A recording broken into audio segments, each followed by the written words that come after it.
Today, two-thirds of adults and a third of children in the United States are overweight or obese.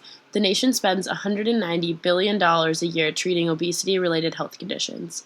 Rising consumption of sugary, unhealthy foods is a major contributor to this problem. The concept of a sugar tax has been circulating for a while. It has become a huge debate, one that is getting quite heated. I work at Colonel Plump's, and word around the slop trough is they're talking about laying people off.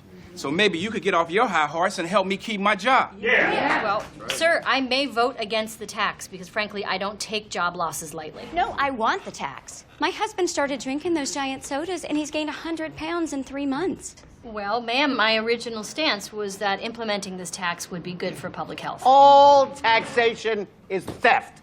If the government can tax me, I can do this. Many people believe that a sugar tax will force Americans into healthier options. Supporters of the tax are appalled by what people are consuming.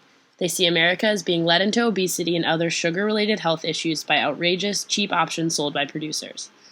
For only a nickel more, you get 64 ounces. But why would anybody need this much soda? It's not my place to speak for the consumer, but everyone should buy it. The substitution and income effects demonstrate the pro-tax argument well. The substitution effect says, as the price of a good increases, consumers will replace the more expensive goods with other, less expensive options.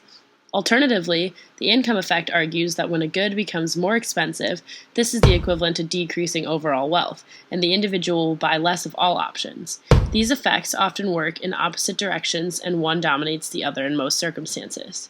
Pro-tax believers have faith that the substitution effect will dominate, leading consumers to substitute healthier options such as fruits and veggies for sugary foods. However, this is not necessarily the most logically sound solution. Research has found that foods with unhealthy quantities of sugars and processed chemicals contain addictive qualities. This causes people to feel an increasing desire for these foods.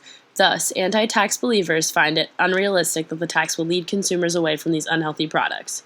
As one columnist put it, why do sugar taxes fail?